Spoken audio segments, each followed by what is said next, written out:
안녕하십니까. 이번 온라인 성경 세미나의 세 번째 시간이 되었습니다. 신약성경 요한복음 8장 1절에서 11절까지 읽도록 하겠습니다. 신약성경 요한복음 8장 1절에서 11절입니다. 찾으신 줄 알고 제가 읽겠습니다. 예수는 감람산으로 가시다 아침에 다시 성전으로 들어오시니 백성이 다 나아오는지라 앉으사 죄를 가르치시더니 서기관들과 바리새인들이 간음중에 잡힌 여자를 끌고 와서 가운데 세우고 예수께 말하되 선생의 여자가 간음하다가 현장에서 잡혔나이다.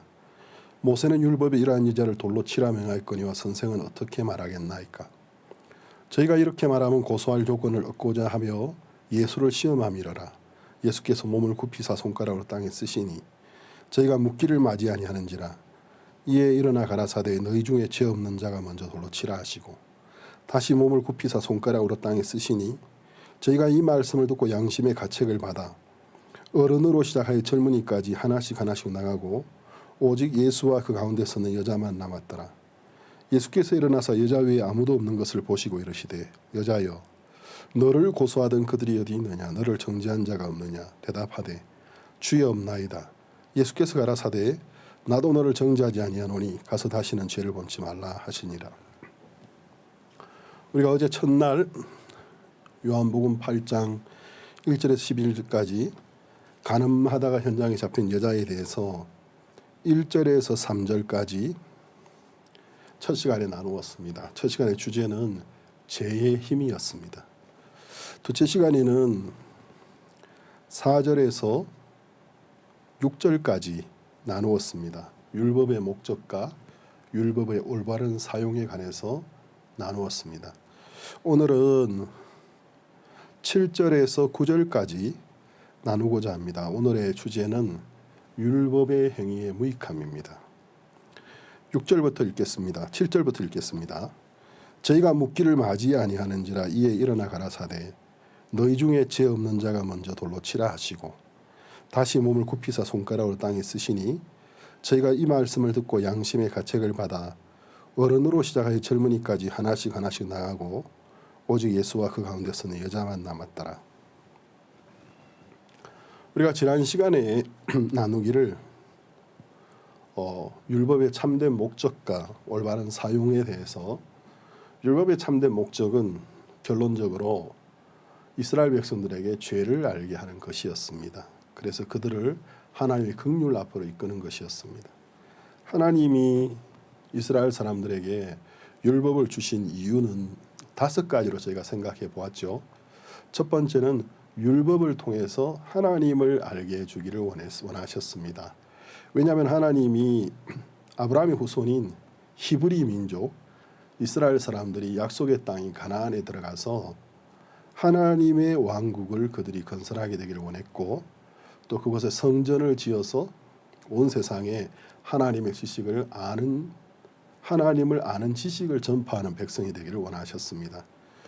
그러나 아브라함의 후손들이 핏줄적으로는 아브라함의 후손이 맞지만 그들이 이집트에 430년을 살았습니다. 여러분들 가운데서 여러분의 친척이나 여러분이 해외 이민을 경험하신 적이 있다면 여러분이 이민을 가서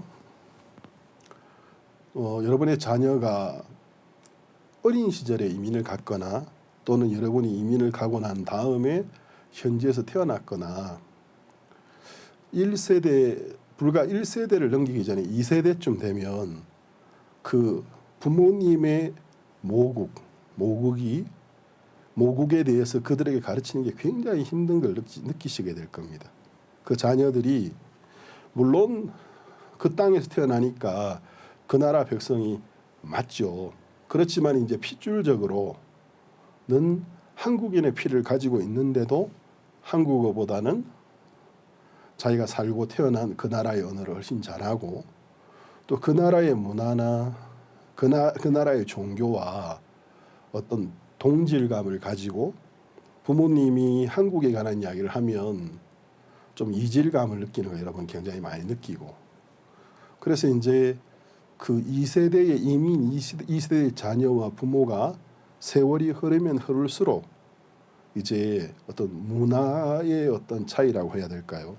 생각의 차이에서 많은 갈등을 겪게 되는 것을 우리 주변에서 볼 수 있고, 저도 선교를 나간 지 만 25년째인데 저희 아들은 한국에서 나서 3살 때 갖고 딸은 그곳에서 낳는데 문화 차이가 상당히 있는 것을 느끼게 되십니다. 근데 이제 이스라엘 백성들이 430년을 이집트에 살았으니까 생각을 한번 해보세요. 핏줄적으로는 아브라함의 후손이고 히브리인이 맞지만 그들에게 여호와 하나님에 관한 것은 너무 아득한 전설같이 느껴지고, 오히려 그들에게 이집트의 종교, 이집트의 신들, 또 이집트의 풍습이 더 현실감 있게 와닿았을 거라는 것입니다.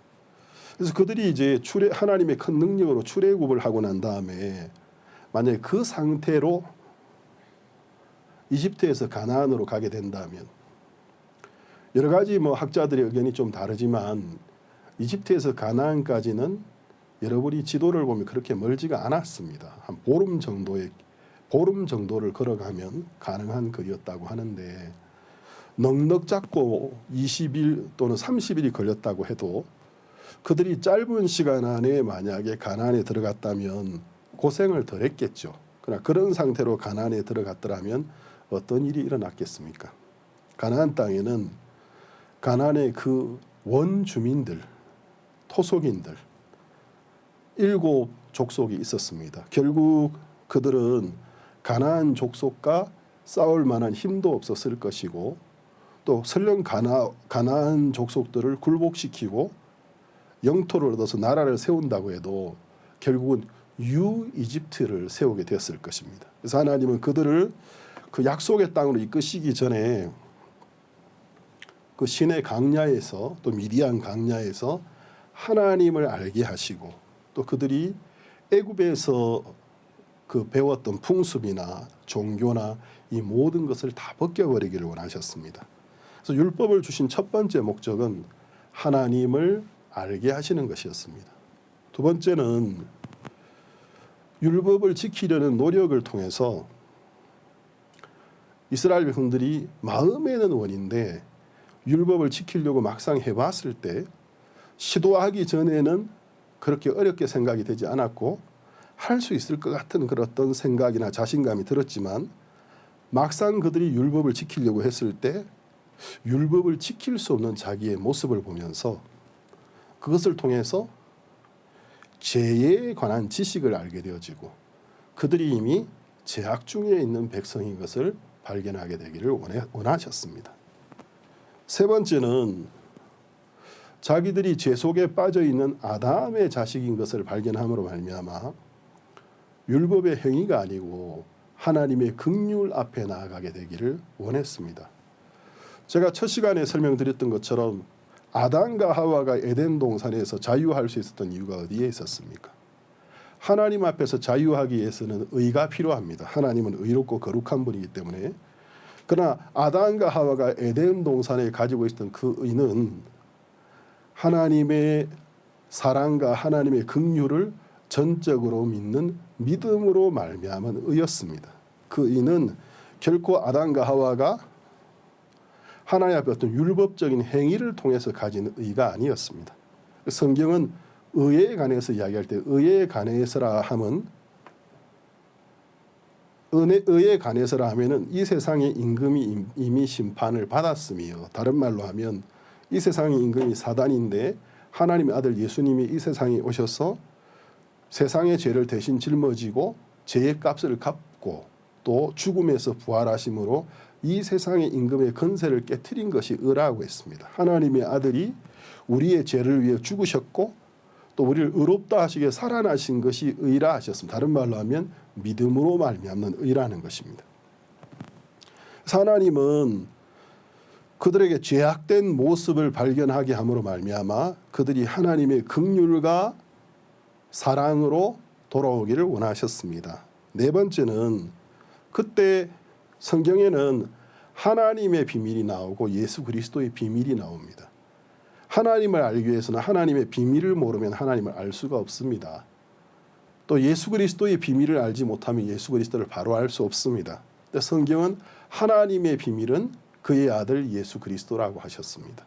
그리고 예수 그리스도의 비밀은 신약 성경 곳곳에서 그의 몸된 교회와 세우신 종들입니다. 우리는 그 주님께서 세우신 교회와 종들을 통해서 그리스도를 바로 알 수 있고 또 우리가 예수 그리스도를 통해서 하나님을 알 수 있는 것입니다. 하나님은 그들에게 예수 그리스도 안에는 구속을 믿음으로 의로워지는 것을 가르쳐 주기를 원하셨습니다. 다섯 번째는 그로 인해서 이스라엘 백성들이 열방에 이 복음을 전하는 제사장 나라가 되기를 원하셨다라는 것을 신약 성경 곳곳에서 구약 성경에서 로마서 같은 성경에 아주 구체적으로 표시되어 있습니다. 자, 그러면 우리가 유대교에 대해서 좀 생각해 보면 좋겠습니다. 구약 시대의 유대교를 믿었던 사람들, 유대교라는 것은 율법을 통해서 율법을 지키는 행위를 통해서 하나님께 나아가는 게 유대교였죠. 자, 그럼 우리가 신명기 18장을 한번 찾아보겠습니다. 신명기 18장 15절입니다. 신명기 18장 15절에서 22절까지 제가 읽겠습니다. 여러분도 함께 성경을 펴서 묵상하여 주시기를 바랍니다. 혹시 성경이 없으신 분들은 아마 자막으로 성경 구절이 나갈 겁니다. 같이 봐주시면 좋겠습니다. 내 하나님 여호와께서 너희 중 내 형제 중에서 나와 같은 선지자 하나를 너를 위하여 일으키시리니 너희는 그를 들을지니라. 이것이 곧 내가 총회의 날에 호렙산에서 너희 하나님 여호와께 구한 것이라. 곧 내가 말하기를 나로 다시는 나의 하나님 여호와의 음성을 듣지 않게 하시고 다시는 이 큰 불을 보지 않게 하소서. 두렵건대 내가 죽을까 하나이다 하매 여호와께서 내게 이르시되 그들의 말이 옳도다. 내가 그들의 형제 중에 너와 같은 선지자 하나를 그들을 위하여 일으키고 내 말을 그 입에 두리니 내가 그에게 명하는 것을 그가 무리에게 다 고하리라.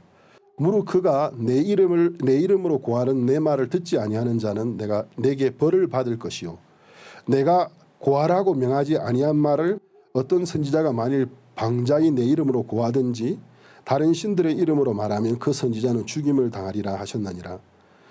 네가 혹시 심중에 이르기를 그 말이 여호와의 이르신 말씀인지 우리가 어떻게 알리요 하리라.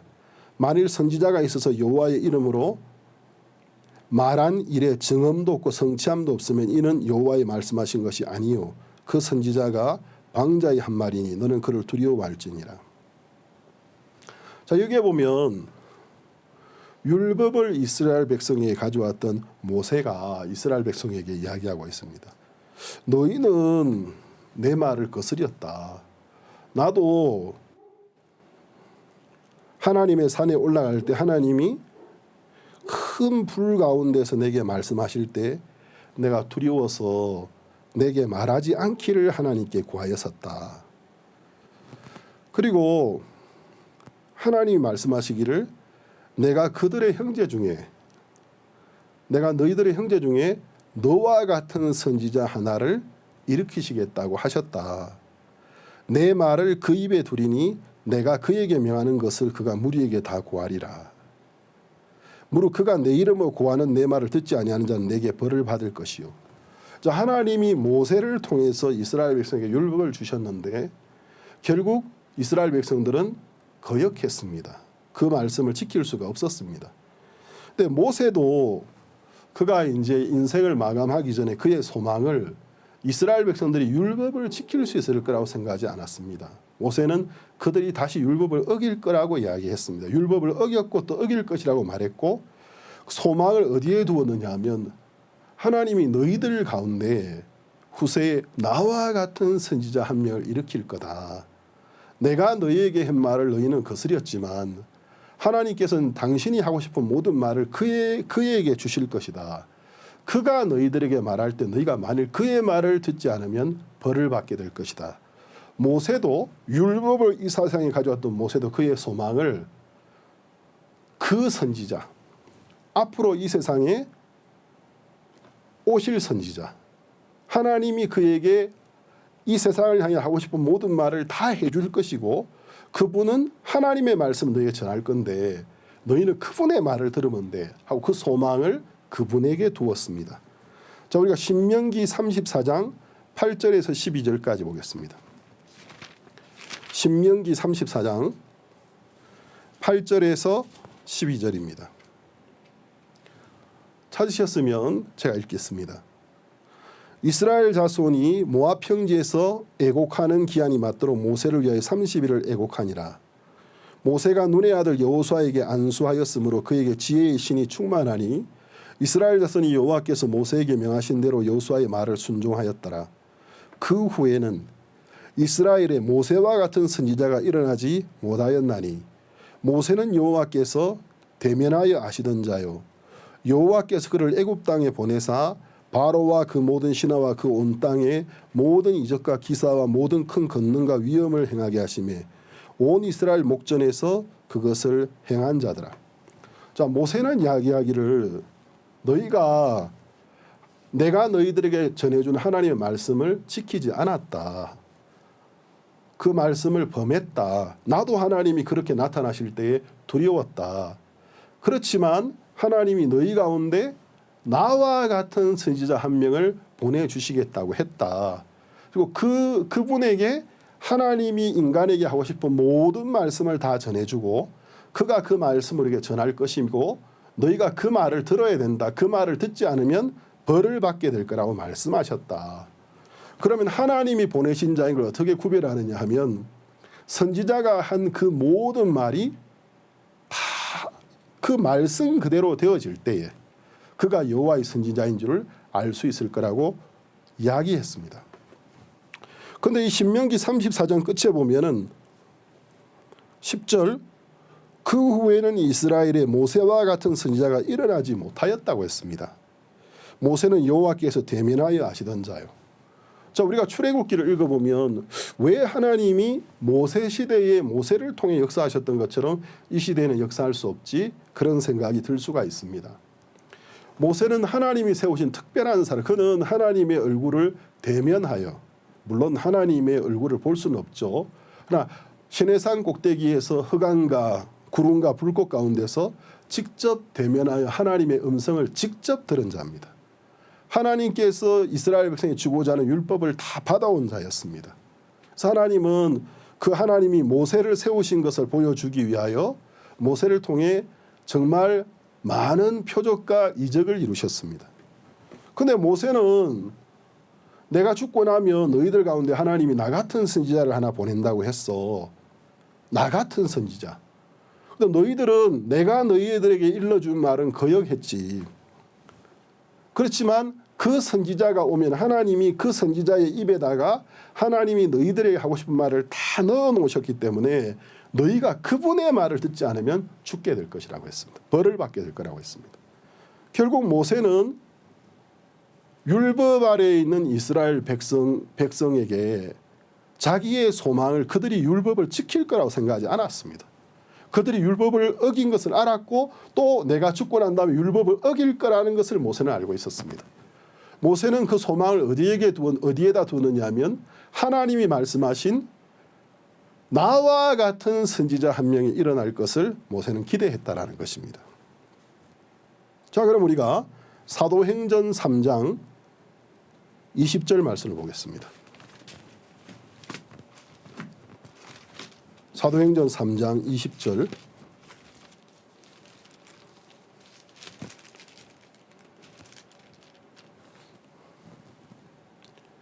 (20절에서) 24절까지입니다.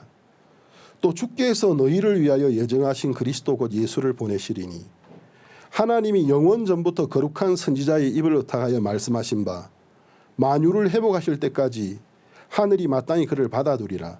모세가 말하되 주 하나님이 너희를 위하여 너희 형제 가운데서 나 같은 선지자 하나를 세울 것이니 너희가 무엇이든지 그 모든 말씀을 들을 것이라. 누구든지 그 선지자의 말을 듣지 아니하는 자는 백성 중에서 멸망받으리라 하였고 또한 사무엘 때부터 오므로 말한 모든 선지자도 이때를 가리켜 말하였느니라. 자, 성령이 오순절날 사도들에게 내려왔고 성령의 충만한 베드로의 설교를 듣고 3,000명이 예루살렘에 모였던 3,000명이 주께로 돌아오고 구원을 받는 일이 있었습니다. 그리고 또 이어서 베드로와 요한이 기도하러 성전으로 올라가다가 나면서부터 안진병이 된 자를 고치면서 그것을 통해 많은 사람들이 성전에 모였던 많은 사람이 베드로와 요한을 둘러싸고 베드로의 설교를 통해서 5,000명이 구원을 받는 놀라운 역사가 일어났습니다. 그 5,000명의 유대인들이 구원받는 놀라운 역사가 일어날 때에 베드로가 이 설교를 한 겁니다. 20절에서 24절에 모세가 말했던 것처럼 너희 가운데서 하나님이 너희를 위하여 너희 형제 가운데서 나 같은 선지자 하나를 세운다 하지 않았느냐. 그 선지자가 하는 말이 하나라도 이루어지지 않는 것이 있다면 하나님이 보내신 자가 아니다. 그러나 그가 한 모든 말이 이루어지면 그가 하나님으로부터 온 자인 것을 너희가 알아야 할 것이다 라고 말한 선지자가 있었다. 예수 그리스도셨습니다. 예수님은 하나님과 대면을 해서 하늘나라에서 사시던 분이고 하나님으로부터 직접 이 인류를 향해서 하나님이 하시고 싶은 모든 말씀을 직접 들으신 분이고 그 음성을 가지고 이 땅에 오셨습니다. 그리고 사람들이 그가 하나님이 보내신 선지자인 것을 알게 하시기 위하여 수많은 표적과 이적을 그의 이름으로 행하셨고 예수님께 나오는 자마다 모든 병자들이 다 나음을 입었고 문둥병자도 깨끗함을 입었고 나면서부터 안정병이 되고 나면서부터 소경쟁자 눈을 뜨고 일어났으며 심지어는 죽은 자가 부활하기도 했습니다. 그래서 예수님 그분이 하신 말씀이 하나도 땅에 떨어지지 아니하고 예수님이 말씀하심에 바람과 바다도 순종하고 예수님이 바다 위를 걸으셨고 모세도 할 수 없었던 수많은 표적과 이적으로서 그가 하나님이 이 세상에 보내기로 하셨던 그의 선지자라는 사실을 증거해 주셨습니다. 자, 우리가 사도행전 7장 36절부터 보겠습니다.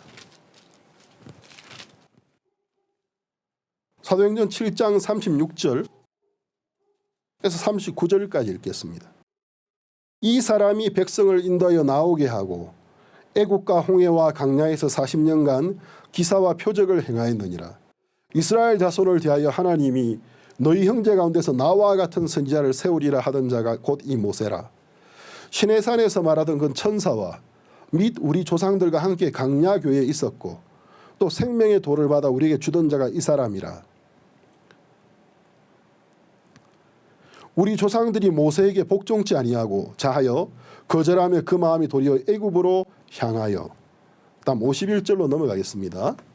51절 53절 목이 곧고 마음과 귀에 할례를 받지 못한 사람들아 너희가 항상 성령을 거스려 너희 조상과 같이 너희도 하는도다. 너희 조상들은 선지자 중에 누구를 핍박하지 아니하였느냐. 의인이 오시리라 예고한 자들을 저희가 죽였고 이제 너희는 그 의인을 잡아준 자요 살인한 자가 되나니 너희가 천사의 전한 율법을 받고도 지키지 아니하였도다 하니라. 자, 이 말씀에 보면 이스라엘 백성들은 자기들이 늘 율법을 지켰다고 생각하고 있습니다. 그러나 우리가 구약 성경을 이렇게 펴보면 하나님이 시내산 꼭대기에서 모세를 통해서 이스라엘 백성에게 율법을 주신 이후에 그들이 율법을 지킨 때가 없었습니다. 항상 그들은 율법을 어겼고 그들은 하나님의 선지자들을 항상 불복종하고 선지자들을 잡아 죽였습니다. 자, 우리가 한번 보겠습니다. 41절 그때에 저희가 송아지를 만들어 그 우상 앞에 제사하며 자기 손으로 만든 것을 기뻐하더니 하나님이 돌이키사 저희를 그 하늘의 군대 섬기는 일에 버려두셨으니 이는 선지자의 책에 기록된 바 이스라엘의 집이여 40년을 강야에서 너희가 희생과 제물을 내게 드린 일이 있었느냐. 몰록의 장막과 신 레판의 별을 받들었으며 이것은 너희가 절하고자 하여 만든 형상이로다. 내가 너희를 바벨론 밖에 옮기리라 한가 같으니라. 율법이 이스라엘에게 내려온 이후에 그들이 광야 40년간 출애굽기를 읽어보면 제대로 하나님 앞에 제물을 드린 적이 있었습니까? 걸핏하면 원망하고 불평하다가 재앙을 만나죠. 또 간음하다가 불신하다가 재앙을 당하지 않았습니까? 그들이 가나안 땅에 들어가고 난 다음에 여러분이 여호수아의 죽음이 사사기 400년간 그 다음 사울의 때에 다윗의 때에 언제 그들이 하나님을 제대로 섬긴 적이 있었습니까? 반짝 섬기는 것 같았다가 그들은 항상 하나님을 거역했고 하나님의 선지자를 죽이려고 했습니다. 하나님은 너희 가운데 나와 같은 선지자가 오리라고 말씀하셨습니다. 결국 그분이 오셨습니다.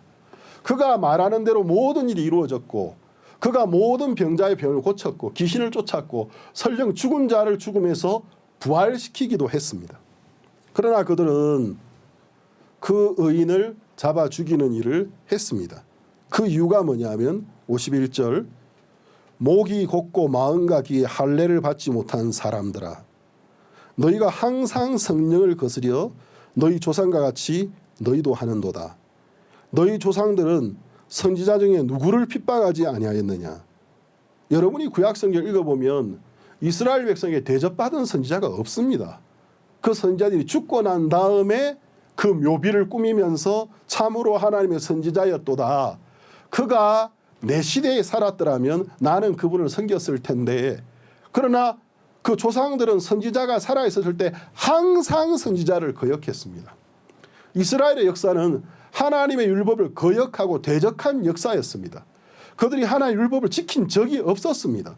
그럼에도 불구하고 그들은 마치 자기들이 율법을 지켜온 것처럼 조상들의 유전, 조상들을 자랑스럽게 생각하고 율법을 지키는 것처럼 생각했다라는 것입니다. 그러면 모세가 말한 그 선지자는 누구였습니까? 요한복음 7장 31절을 펴보겠습니다. 요한복음 7장 31절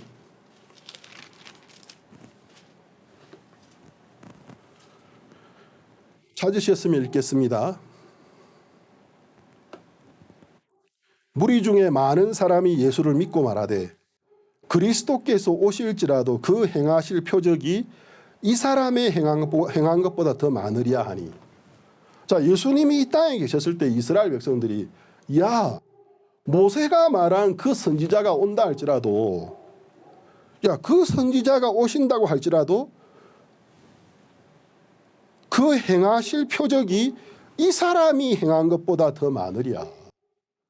자 그러면 신명기 18장 15절 22절 제가 일단 마지막에 보면 그 선지자 하나님이 보낸 선지자를 어떻게 구별하느냐 하면 그 선지자가 한 말이 다 이루어지면 증언이 있으면 하나님 보내신 선지자고 그가 한 말이 이루어지지 않으면 하나님이 보내신 자가 아니라고 했습니다. 예수님이 이 세상에 계실 때 얼마나 많은 표적, 얼마나 많은 이적이 이루어졌습니까? 그것을 보고 이스라엘 백성들이 저가 오리라 는 그리스도가 아닐까 생각했다고 했습니다. 그러나 그들의 간언과 그들의 제사장들이 마음이 강팍해서 그를 거절했습니다. 예수님은 선지자 구별법에 말씀하신 것처럼 그가 하신 말씀이 단 한마디도 헛되이 땅에 떨어지지 않고 다 이루어졌습니다. 심지어 예수님이 십자가를 지고 골고다 언덕으로 올라갈 때 예루살렘 여자들이 울었습니다. 예수님이 예루살렘의 여자들아 울지 마라. 너희 자녀들을 울고 너희 중에 아이 뵌 자에게는 하가 있을 것이다. 예루살렘 성이 무너질 것을 그분은 예언하셨습니다. 예수님이 말씀하시고 난 다음에 약 40여 년이 흐른 후에 로마 장군 티투스가 로마서에 내려와서 예루살렘 성전을 파괴하고 예루살렘 무너졌고 이스라엘은 역사에서 사라지고 멸망했습니다. 예수님이 말씀하신 그대로 되었습니다. 자, 그럼 우리가 다니엘의 예를 한번 보겠습니다. 다니엘서 9장 3절부터 보겠습니다. 다니엘서 9장 3절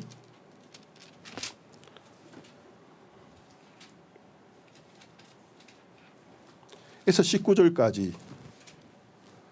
다니엘은 이스라엘이 하나님의 율법을 지키지 못해서 아시리아에 의해서 포로로 끌려 멸망하고 난 다음에 그로부터 얼마 후에 유대 왕국도 하나님의 율법을 지키지 못하고 우상을 섬겼으므로 멸망을 당했습니다.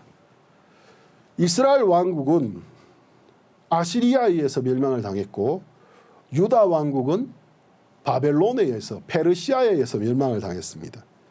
이 다니엘이라는 사람은 페르시아의 포로로 갈렸던 유대인 중에 하나인데 하나님의 특별한 은혜를 입어서 굉장히 높은 위치까지 나아가 총리 대신까지 나아갔던 사람입니다. 자, 그러면 다니엘서 9장 3절, 자 9장 3절을 보기 전에 1절부터 보겠습니다. 메대 족속 아하수에로의 아들 다리오가 갈대아 나라 왕으로 세움을 입던 원년 곧 그 통치 원년에 나 다니엘이 서책으로 말미암아 여호와의 말씀이 선지자 예레미야에게 임하여 고하신 그 연수를 깨달았나니 곧 예루살렘의 황무함이 70년 만에 마치리라 하신 것이니라. 다니엘이 이제 그 포로로 잡혀가 있으면서 굉장히 마음에 어려워하면서 어느 날 예레미야 선지자가 하셨던 말씀, 예레미야서죠. 예레미야서를 읽고 있다가 하나님이 유대 민족이 이방 민족에게 포로 생활을 하는 기간이 70년이라고 정하신 것을 보았습니다. 그것을 보면서 예레미야를 통해서 하신 말씀이 다 이루어졌던 것처럼 하나님이 70년이라고 하셨으면 유여하를 막론하고 어떻게 되든지 간에 70년 만에 우리는 고국으로 돌아가겠구나. 그 글을 읽으면서 하나님께 기도할 용기가 생긴 겁니다. 3절부터 보겠습니다. 내가 금식하며 베옷을 입고 죄를 무릅쓰고 주 하나님께 기도하며 간구하기를 결심하고 내 하나님 여호와께 기도하며 자복하여 이르기를 크시고 두려워할 주 하나님 주를 사랑하고 주의 계명을 지키는 자를 위하여 언약을 지키시고 그게 인자를 베푸시는 자시며 우리는 이미 범죄하여 패역하며 행악하며 반역하여 주의 법도와 규례를 떠나싸우며 율법을 말하는 거죠. 또 우리가 또 주의 종 선지자들이 주의 이름으로 우리의 열왕과 우리의 방백과 열조와 온 국민에게 말씀한 것을 듣지 아니하였나이다.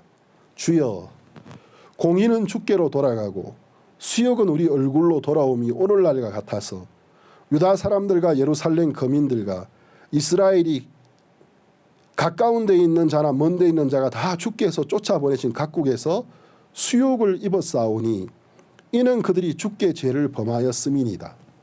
주여 수욕이 우리에게 돌아오고 우리의 열왕과 우리의 방백과 열조에게 돌아온 것은 우리가 주께 범죄하였음이니다마는 주 우리 하나님께는 긍휼과 사유함이 있사오니 이는 우리가 주께 패역하였음이오며 우리 하나님 여호와의 목소리를 청종치 아니하며 여호와께서 그 종 선지자들에게 부탁하여 우리 앞에 세우신 율법을 행치 아니하였음이니이다. 온 이스라엘이 주의 율법을 범하고 치우쳐 가서 주의 목소리를 청종치 아니하였으므로 이 저주가 우리에게 내렸으되 곧 하나님의 종 모세의 율법 가운데 기록된 맹세대로 되었사오니 이는 우리가 주께 범죄하였습니다. 이게 신명기 28장에 나오는 이야기입니다. 제가 지난 시간에 이야기했죠. 신명기 28장은 1절에서 68절까지인데 1절에서 14절까지는 율법을 지켰을 때 어떻게 복을 주실 것인가 하는 것이고 15절부터 68절까지는 율법을 항상 지키지 못하고 범했을 때 하나님이 그들을 어떻게 저주하실 것인가에 대하여 적혀있는 부분에 이런 일이 생길 거라고 말씀했다는 거죠. 12절 주께서 큰 재앙을 우리에게 내리사 우리와 및 우리를 재판하던 재판관을 쳐서 하신 말씀을 이루셨사오니 온 천하의 예루살렘에 임한 일 같은 것이 없나이다.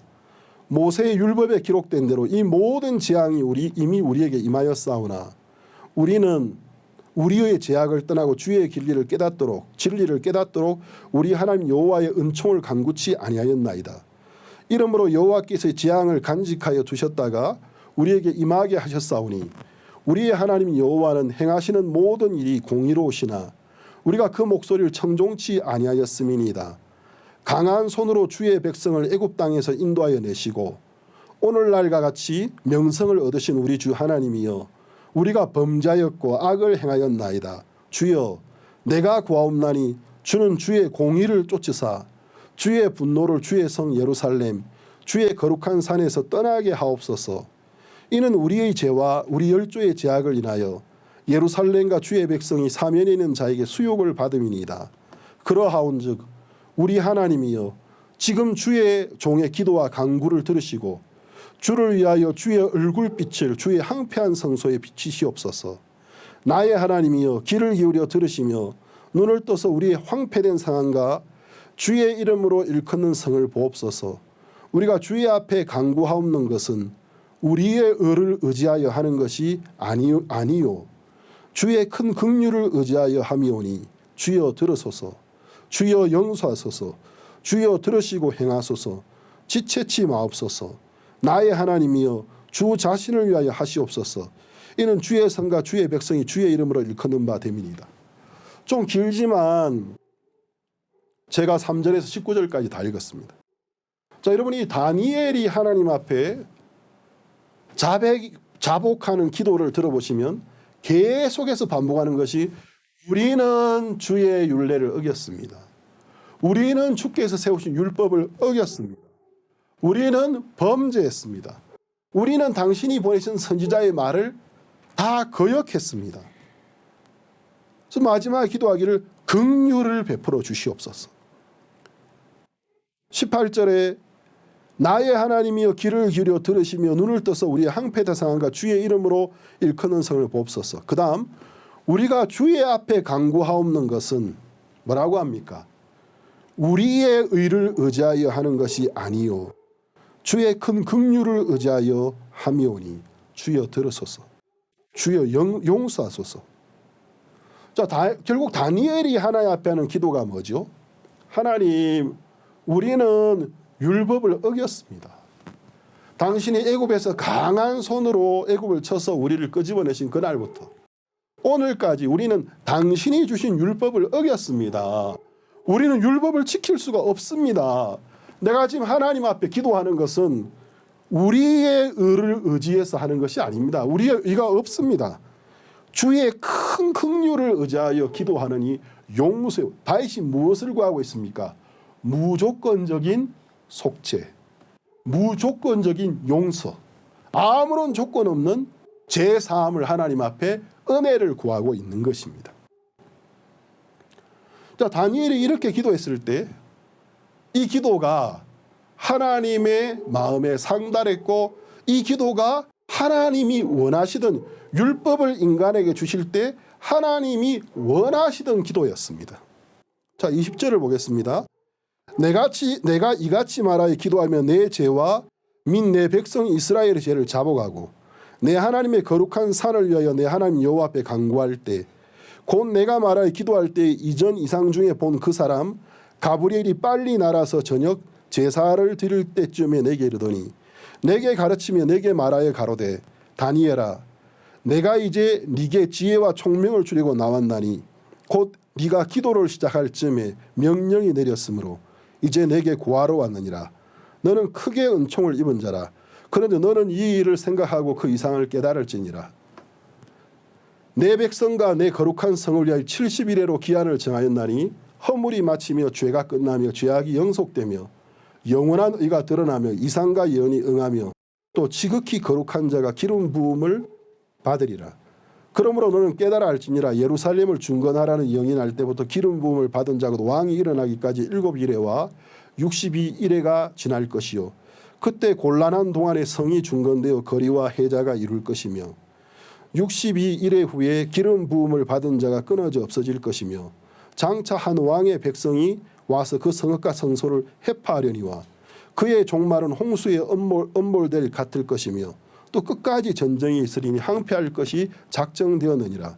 그가 장차 많은 사람으로 더불어 한일의 동안의 언약을 굳게 정하겠고 그가 그 일의 절반에 제사와 예물을 금지할 것이며 또 잠포하여 미운 물건이 날개를 의지하여 설 것이며 또 이미 정한 종말까지 진노가 항폐케 하는 자에게 쏟아지리라 하였느니라. 자, 하나님이 다니엘이 하나님 앞에 하나님 우리는 율법을 지키지 못했습니다. 우리는 당신을 거역했습니다. 내가 지금 당신 앞에 이렇게 기도하는 건 이제부터 우리가 율법을 잘 지킬 수 있다. 우리가 의가 있어서가 아닙니다. 당신의 큰 긍휼을 의지해서 기도하오니 용서해달라고 율법을 지키지 못한 자인 것을 고백했습니다. 그때 하나님이 가브리엘 천사장을 보내어서 다니엘에게 그 유명한 70일의 예언을 주었습니다. 이 70일의 예언이라는 것은 예언은 성경에서 자주 예언 속에서는 하루는 자주 1년을 의미합니다. 이스라엘 백성들이 40일을 가나안을 정탐했는데 하나님이 그 불신의 대가로 하루를 1년으로 환산하셨고 에스겔서 4장 6절에도 보면 그 예언 속에서 그 하나님이 하루를 1년을 곧 하루로 예언 속에서 말씀하신 게 나옵니다. 일해라는 것은 원래 7일을 말하는데 결국 70일이라는 것은 한일에는 7년을 말하는 겁니다. 결국 70일이라는 것은 7 곱하기 70, 7년 곱하기 70, 490년의 예언을 주셨습니다. 이 예언을 보면은 예루살렘을 중건하라는 영이 내리고 바사 왕 아닥사스다 제2 20년인 BC 445년에 성전이 재건되었습니다. 이런 일이 있을 거라고 하나님이 다니엘에게 말씀하셨습니다. 정복자가 식민지인에게 어느 날 이건 참 불가능한 이야기인데 너희 나라 가서 성전을 지어라 영을 주고 그 유대인들이 자기 고토로 돌아가서 성전을 재건하게 되는 일이 일어날 거다. 그때부터 69일에 한일회와 7일회와 62일에 그러니까 7일에 7 더하기 62 69일회가 지나면 24절을 보겠습니다. 내 백성과 내 거룩한 성을 위하여 70일회로 기한을 정하였나니 허물이 마치며 죄가 끝나며 제약이 영속되며 영원한 의가 드러나며 이상과 예언이 응하며 또 지극히 거룩한 자가 기름 부음을 받으리라. 저기에 보면은 70일회로 기한을 정했는데 어떤 일이 일어나냐면은 허물이 첫 번째 마치는 일이 일어나고 죄가 끝나버리고 제약이 영원히 속해지고 영원한 의가 드러나며 모든 이상과 예언이 응하며 또 지극히 거룩한 자가 기름 부음을 받게 되는 걸 보게 될 거라고 했습니다. 25절 그러므로 너는 깨달아 알지니라 예루살렘을 중건하라는 영이 날 때부터 기름 부음을 받은 자가 왕이 일어나기까지 7일회와 62일회 69일회죠. 예루살렘을 중건하라는 영이 나고 예루살렘 성이 지어지고 69일회가 지나면 곤란한 동안에 성건이 중간되어 거리와 해자가 이룰 것이며 62일회 후에 기름 부음을 받은 자가 끊어져 없어질 것이며 자 그러면 예루살렘을 중건하는 영이 내리고 바사왕 아닥사스다 제2 20년인 BC 445년 예수님이 오시기 445년에 성전이 중건되었습니다. 이 예언대로. 그러면 그때부터 69일회가 지나면 26절에 기름 부음 받은 자가 와서 허물이 마치고 죄가 끝나고 제약이 영속되고 영원한 의가 드러나고 그 다음 기름 부음 받은 자가 끊어질 것이다. 죽임을 당할 것이라고 이야기했습니다. 그럼 69일에는 69 곱하기 7 하면 483이죠. 그러면 예루살렘 성이 중건된 것이 BC 445년이니까 BC 445년 더하기 69일에 해당되는 483년 하면 AD 39년이 되어집니다. 그러나 이스라엘 사람들은 우리와 같이 그레고리역 301년 365일을 쓰는 것이 아니라 원력으로 1년이 360일이 되어집니다. 그래서 69일회를 이스라엘의 원력 1년이 360일인 것으로 계산을 하면 69일회는 약 483년이 되어집니다. 그러면 죄송합니다. 476년이 되어집니다. 원력으로 계산하면 양력으로는 483년인데 원력으로 계산하면 69일회가 476년이 되어집니다. 다시 계산하면 BC 445년에 성전이 재건되었고 더하기 69일에를 이스라엘의 원력으로 계산했을 때 476년 하면 AD 32년이 되어집니다. 우리는 그레고리ok을 쓰기 때문에 조금의 오차를 감안하면 메시아가 죽으시는 것이 AD 32년경이 되는 겁니다. AD 33년. 거의 예수 그리스도께서 십자가에 죽으신 것과 일치하게 됩니다. 그러면 이제 69일의 예언이 이루어졌지 않습니까? 메시아가 와서 허물이 마치고 죄가 끝나며 제약이 영속되며 영원한 의가 드러나며 이상과 예언이 응하며 또 지극히 거룩한 자가 기름 부음을 받으리라. 그리고 이 기름 부음 받은 자가 끊어져 없어질 것이며 라고 이야기합니다. 예수님이 십자가에 죽으실 때 마지막으로 남긴 말씀이 뭐죠? 다 이루었다. 뭘 다 이루었습니까? 그분에 대하여 기록되어 있는 모든 예언의 말씀이 이루어졌다라는 것입니다. 그러면 그분이 끊어질 것이다. 지극히 거룩한 자가 죽임을 당할 거라는 사실도 예언되어 있었습니다. 그럼 그분이 십자가에 죽으실 때 다 이루었다 할 때 뭘 다 이루셨습니까? 허물을 마치고 죄를 끝냈고 제약이 영원히 속해졌고 영원한 의가 드러났고 모든 이상과 예언이 응하여졌다라는 것입니다. 그리고 이제 마지막 한 일회가 남았죠. 69일의 예언이 다 이루어졌고 원래 70일인데 마지막 한 일회 7년이 남았는데 69일회와 마지막 한 일회 사이에 하나님이 은혜의 때를 첨가시켰습니다. 이 은혜의 때를 이방인의 시기라고 하는 것입니다.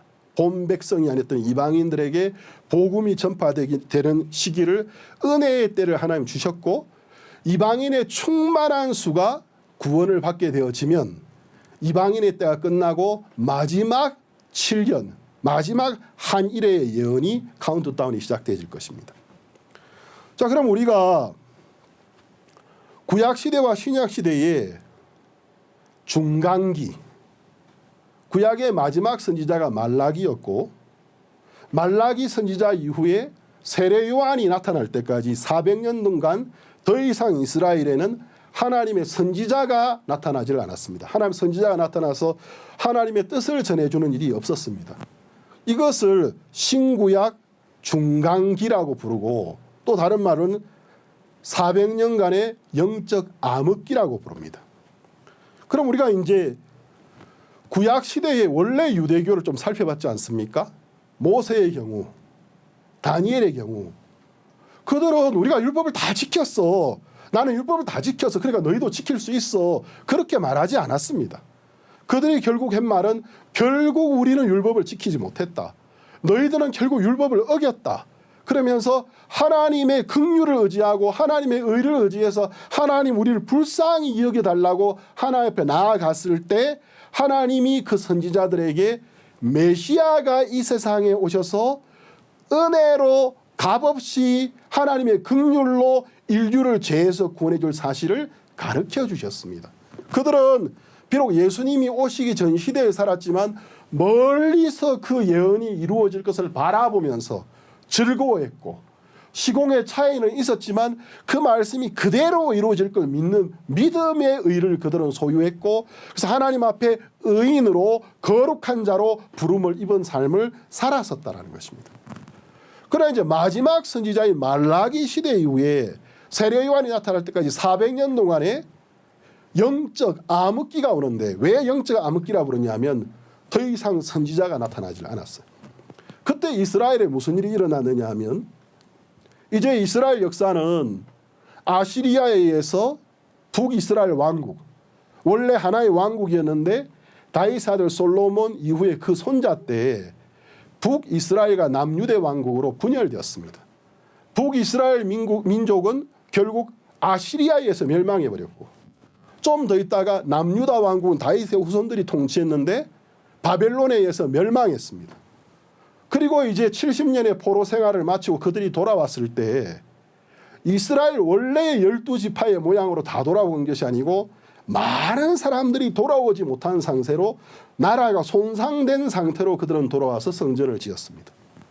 성전을 짓고 잠시 시간이 흐르고 난 다음에 무슨 일이 있었죠?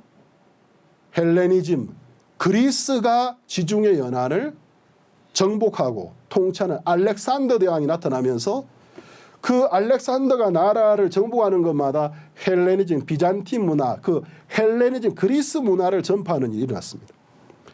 알렉산더 대왕이 이스라엘에도 도착을 했고, 알렉산더는 현명한 왕이었기 때문에 이 세상을 정복했던 대왕들은 참 현명한 사람들이었습니다. 이스라엘 역사에는 알렉산더가 도착하기 전에 제사장과 유대인들의 가는 굉장히 두려워했다고 했습니다. 그러나 젊은 알렉산더 대왕이 예루살렘에 도착했을 때에 그들이 알렉산더의 왕국에 속하는 것과 세금을 드리는 것 외에 문화와 종교에 자유를 줬습니다. 큰 그들이 안심을 했다는. 근데 알렉산더가 젊은 나이에 죽고 난 다음에 그 이후에 알렉산더의 장군들에 의해서 이제 알렉산더가 정복했던 곳이 이제 다스림을 받는 시대가 왔는데, 이제 알렉산더의 그 장군들 중에 한 장군이 이제 이스라엘을 다스리면서 이제 어떤 일이 났냐면 이스라엘의 성전에 제우스 신상을 집어넣고 돼지 피를 바치는, 성전을 모독하고 더럽힌 일이 일어났고 함께하지 않은 유대인을 죽이는 일이 일어났습니다. 그때 이제 유대인들이 그 폭정에 의해서 굉장히 휘달려 왔는데 그게 이제 클라이막스에 도달을 하면서 그때 이제 그 대제사장의 가문 중에 하나인 마띠아라는 그 가문의 제사장이 일어나서 이제 혁명을 시도합니다. 결론적으로 그 제사장의 아들 때 혁명이 성공하면서 그것을 이제 마카비 시대라고 부릅니다. 마카비라는 건 망치라는 뜻인데, 마카비 시대가 혁명이 성공하면서 이제 그리스계의 왕조가 이스라엘을 다스리는 것이 끝났습니다. 그러면서 이제 그 밑에서 하스몬 왕조라는 왕조가 약 200년 동안 이어집니다. 이것이 말라기 선지자에서 세례 요한이 등장할 동안에 있었던 400년의 역사의 중반이 지나고 약 200년간에 있었던 일입니다. 하스몬 왕가는 대제사장이, 이제는 다윗의 아들이 이스라엘을 다스리는 다윗의 아들이 없었기 때문에 대제사장들이 대를 이어서 이스라엘을 다스리는 하스몬 왕조였습니다. 그 하스몬 왕조가 이스라엘을 다스릴 때에 어떤 일이 나느냐 하면은 대제사장이 왕권을 쥐고 있었고 고급 제사장들이 왕권에 속해 있었기 때문에 거기에 반감을 가진 제사장이 아닌 이스라엘의 백성들 중에 율법을 굉장히 엄격하게 지키는 파들이 일어났는데 그 중에 하나가 바리새파입니다. 자, 그러면 사두세파라는 것은 대제사장과 왕권과 정치의 이권을 쥐고 있는 제사장들이 가지고 있던 파였습니다. 사두세파라는 것은 구약시대에 다윗을 도와서 함께 했던 대제사장 사독의 이름을 끌고 와서 우리는 사독의 대를 잇는 자들이라, 이스라엘 왕국을 위하는 자다, 자칭 그렇게 그러나 그 성경적인 근거는 없습니다. 그들이 그런 말을 하면서 다스렸기 때문에 이들의 특징은 제사장 중심파 율법주의고, 모세 오경에 나오는 것 위에는 그들은 믿지 않았기 때문에 영이나 천사나 부활이나 사후의 세계를 이들은 믿지 않았습니다. 하나님의 율법을 지킴으로 하나님이 그들에게 이 땅에서 복을 준다고 믿어. 그게 사두개파입니다. 여기에 반감을 가지면서 바리새파가 일어났습니다. 바리새파는 제사장 엘리트 가문은 아니지만 철저하게 율법을 지키고, 그 다음 성경에 기록되는 율법 외에도 그 율법에 관하여 해석했던 그들의 장로들, 그들이 스승이라고 부르던 랍비들의 율법 해석을 그들은 율법과 더불어 믿고 전했던 사람들. 이 사람들은 천사와 영과 부활과 사후의 세계를 믿습니다. 또 거기에서 또 다른 파가 일어나는데 에세나파라는 것은, 야, 바리새파 너희들이 아무리 고산척해도 사두세파의 중심은 성전이에요. 근데 바리새파는 해당 중심으로 그들이 모였습니다. 근데 에세나파라는 파는 더 보수적인 파인데, 야, 너희가 지금 그 그리스 왕조 쪽 이런 쪽하고 협력 관계를 가지고 있으면서 무슨 하나님을 섬긴단 말이야 하고, 그들은 새 속을 떠나서 은둔 공동체 독신 생활을 하면서 성경을 필사하고 엄격하게 성경을 지키려는 삶을 살았고 그들의 중심은 그들의 은둔지 공동체였습니다. 또 이제 그 사이에 열심당이라는 것이 나오는데 이 사람들은 당금을 가진 자라고 해서 시카리파라고 합니다. 지금도 스페인어 에스파뇰에서는 청부 살인업을 하는 사람들을 시카리오라고 부릅니다. 이제 이건 시카리파라 해서 당금을 가진 자. 야, 너희들이 율법 지키기 뭐해? 이방인들이 이스라엘을 다스리고 있는데 우리가 저들과 싸워야 되는 거 아니야? 하고 당금을 품에 안고 이제 그들은 민족주의자. 실질적으로 무력으로 이스라엘을 해벌가려 했던 열심당들이었습니다. 그런데 이제 AD 70년에 로마의 티투스 장군이 내려와서 성전을 파괴하면서 이제 로마가 다스리고 있는 식민 중에 유대 민족이 너무 민족성, 종교적인 간섭성이 강했기 때문에 너무 통치가 어려웠습니다. 결국 그들을 멸망시키면서 왕권을 쥐고 있었던 사두세파, 에세나파, 열심당 다 멸절되고 친로마 정책을 편 바리새파만 살아남았습니다. 그렇기 때문에 오늘날의 저기 유대교인들은 바리새파 계열의 유대인들이라고 생각하시면 됩니다. 제가 이야기를 왜 드리냐면 원래의 구약시대의 유대교와 세례요한이 등장하고 예수님이 등장했을 때의 유대교에는 유대교의 변질이 일어났다는 것이죠.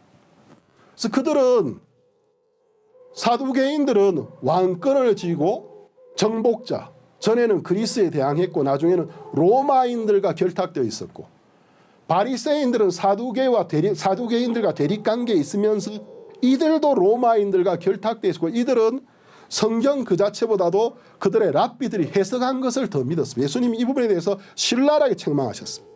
그리고 에세나파 또 열심당이 있었습니다. 자, 그럼 우리가 마태복음 3장을 한번 보겠습니다. 마태복음 3장 4절부터 보겠습니다.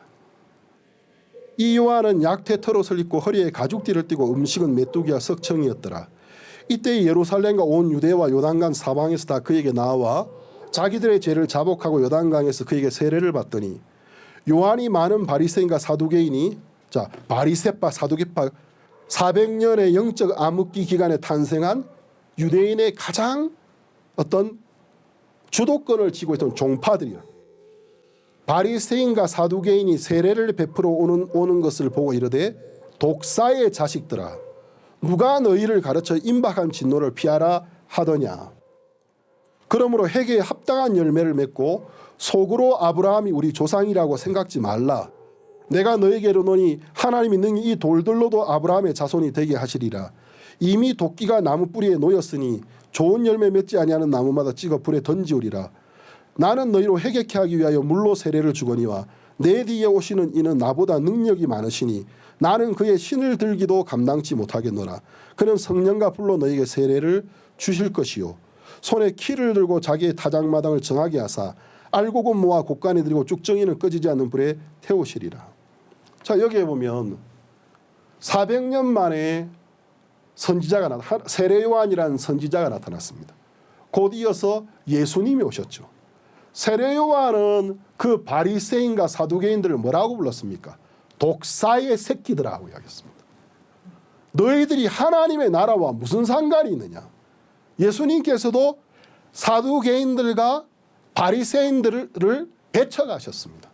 바리새인에 대해서 말하기를 너희가 하나님의 말씀은 버리고 너희 장로의 유전을 떴다. 장로들의 해석, 랍비들의 말을 더욱 믿는 자들이라고 이야기하셨습니다.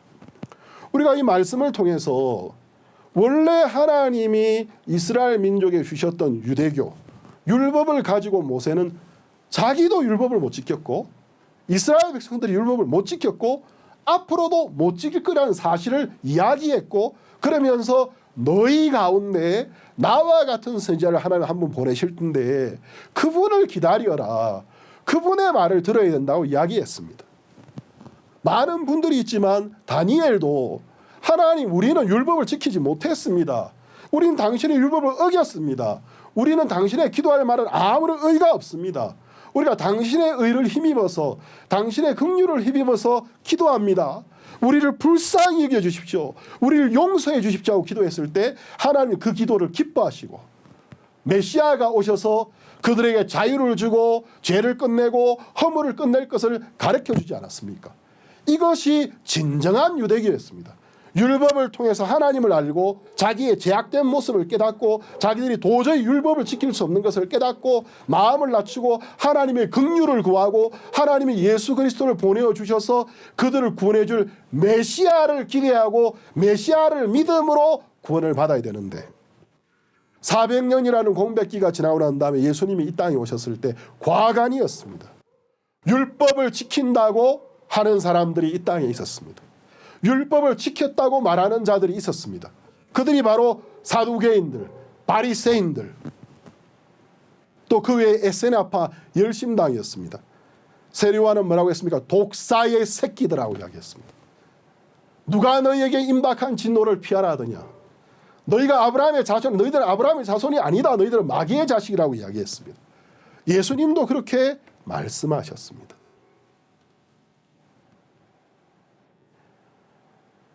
자, 우리가 로마서 2장 1절을 한번 보겠습니다.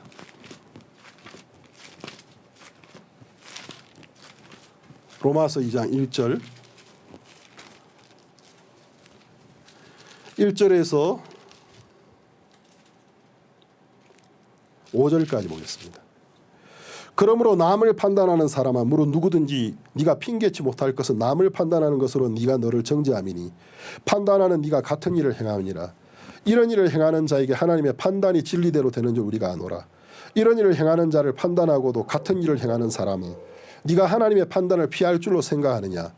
혹 네가 하나님의 인자하심이 너를 인도하여 회개케 하심을 알지 못하여 그의 인자하심과 용납하심과 길이 참으심의 풍성함을 멸시하느뇨. 다만 내 고집과 해겠지 아니하는 마음을 따라 진노의 날 곧 하나님의 의로우신 판단이 나타나는 그날에 임할 진노를 네가 쌓는도다. 또 보겠습니다. 17절에서 26절을 보겠습니다. 유대인이라 칭하는 네가 율법을 의지하며 하나님을 자랑하며 율법의 교훈을 받아 하나님의 뜻을 알고 지극히 선한 것을 좋게 여기며 네가 율법에 있는 지식과 진리의 규모를 가진 자로서 소경의 길을 인도하는 자요 어두움에 있는 자의 빛이요 어리석은 자의 훈도요 어린아이의 선생이라고 스스로 믿으니 그러면 다른 사람을 가르치는 네가 네 자신을 가르치지 아니하느냐. 도덕질 말라 반포하는 네가 도덕질하느냐. 간음하지 말라는 네가 간음하느냐. 우상을 가증히 여기는 네가 신사 물건을 도적질하느냐. 율법을 자랑하는 네가 율법을 범함으로 하나님 욕되게 하느냐. 기록된 바와 같이 하나님의 이름이 너희로 인하여 이방인 중에서 모독을 받는도다. 네가 율법을 행한즉 할례가 유익하나 만일 율법을 범한즉 네 할례가 무할례가 되었느니라. 그런즉 무할례가 율법의 제도를 지키면 그 무할례를 할례와 같이 여길 것이 아니냐. 자, 여기에서 로마서 2장에서는 유대인들의 외식, 유대인들의 위선됨을 신랄하게 책망하고 있습니다. 결국 율법의 행위로는 하나님 앞에 의롭다 하심을 얻을 육체가 없습니다. 율법을 통해서는 죄를 알게 되는 것입니다. 로마서 3장 19절 20절에 기록되어 있습니다. 마지막으로 갈라디아서 3장 10절을 보겠습니다. 갈라디아서 3장 10절 찾으셨으면 읽겠습니다. 무릇 율법 행위에 속한 자들은 저주 아래 있나니 기록된 바 누구든지 율법책에 기록된 대로 온갖 일을 항상 행하지 아니하는 자는 저주 아래 있는 자라 하였습니다. 자, 이 말씀에 무릇 율법 행위에 속한 자들은, 그러니까 율법의 행위를 통해서 하나님 앞에 나아가려고 하는 자들은 저주 아래 있나니, 왜냐하면 기록된 바 누구든지 율법책에 기록된 대로 온갖 일을 항상 행하지 아니하는 자는 저주 아래 있는 자라 하였습니다. 율법으로는 하나님을 알 수 있습니다. 그 다음 내가 죄인이라는 사실을 정확하게 알 수 있습니다. 그리고 하나님의 긍휼 앞으로 나아가고 있습니다. 우리가 하나님의 긍휼 앞에 나가면 하나님 우리에게 다시 오시리라 모세가 말했던 그 선지자 이미 오셨습니다. 다니엘서에 기록된 지극히 거룩한 자, 기름 부음 받은 자 예수 그리스도십니다. 십자가에서 우리의 모든 죄를 사하시고 영원한 의를 드러내신 그분을 하나님 우리에게 소개해 주기를 원하고 계십니다. 오늘 이 요한복음 8장에 7절에서 9절에서 예수님 뭐라고 하셨죠? 너희 중에 죄 없는 자가 먼저 돌로 치라. 너희 중에 죄 없는 자가 돌로 치라. 결국 어떻게 되었습니까? 나이 많은 사람부터 젊은이까지 다 양심의 가책을 받고 돌을 버려두고 하나씩 떠나가고 오직 예수와 여자만 남았다고 했습니다. 이들은 간음 중에 잡힌 여자를 율법의 이름으로 고발하고 왔습니다. 그러나 예수님이 쳐라 그래, 모세의 글에 기록되는 것처럼 쳐라. 그러나 먼저 너희 중에 죄 없는 자가 있으면 먼저 돌로 치라고 했습니다. 결론이 어떻게 되었습니까? 모두가 양심의 가책을 받고 돌을 두고 다 떠나갔습니다. 이것은 무엇을 말하냐면 율법 행위의 무용함, 무익함을 이야기하고 있는 것입니다. 오히려 율법 앞에서 죄인인 것을 깨달은 여자가 예수님을 통해 제사함을 받을 수 있었습니다. 하나님 오늘 성경을 통해서 왜 한 명도 남지 않고 다 떠나갔죠? 모두가 율법을 어겼기 때문입니다. 이 경에 기록되어 있는 대로 온갖 일을 항상 행하는 자는 복을 받는다 했습니다. 우리 모두는 하나님 앞에 죄인입니다. 우리가 하나님의 긍휼을 통해서만 구원을 받을 수가 있습니다. 기도 한번 드리고 마치겠습니다. 하나님 아버지 감사합니다. 오늘은 우리가 율법의 행위에 무익함에 관한 부분을 요한복음 8장을 통해서 나누었습니다. 많은 사람들이 자기들은 간음하다가 현장에 잡힌 여자와 다르다고 믿었고 더 낫다고 믿었기 때문에 그 여자를 끌고 손에 돌을 쥐고 율법의 이름으로 그 여자에게 극형을 내리기 위해 예수님 앞에 나왔습니다. 모세는 이러한 여자를 돌로 치라고 했는데 당신은 뭐라 하겠습니까? 하고 그들은 예수님을 몰아붙였습니다. 그리고 나중에 예수님께서 그들에게 말씀하시기를 너희 중에 죄 없는 자가 먼저 여자를 돌로 치라 하셨습니다. 다르게 말하자면 너희 중에 율법 앞에 온전한 자, 정말 율법 앞에 완전한 자가 있다면 먼저 돌로 치라고 했을 때 나이 많은 자부터 젊은 자까지 단 한 명도 예외 없이 돌을 땅바닥에 두고 그 자리를 떠나갔습니다. 결국 율법을 통해서 하나님 앞에 온전할 수 있는 사람은 한 명도 없다라는 것입니다. 하나님 아버지, 우리가 죄를 사함받고 구원을 받을 수 있는 것은 하나님 당신의 긍휼과 은혜로 말미암아 예수 그리스도 안에는 구속으로 말미암는 길 외에 없습니다. 하나님 성령으로 우리 마음을 비추어 주셔서 우리가 어리석은 율법의 행위와 인간의 의에서 벗어나서 우리 율법과 인간의 행위가 하나님 앞에 정말 무익하고 가증된 것을 깨닫고 하나님 앞에 죄인인 것을 고백하고 은혜 앞에 나가서 하나님이 준비하신 구원으로 말미암아 죄를 사함받고 하나님의 거룩한 백성이 될 수 있도록 은혜를 베풀어 주시옵소서. 예수님의 이름으로 기도드렸습니다. 아멘.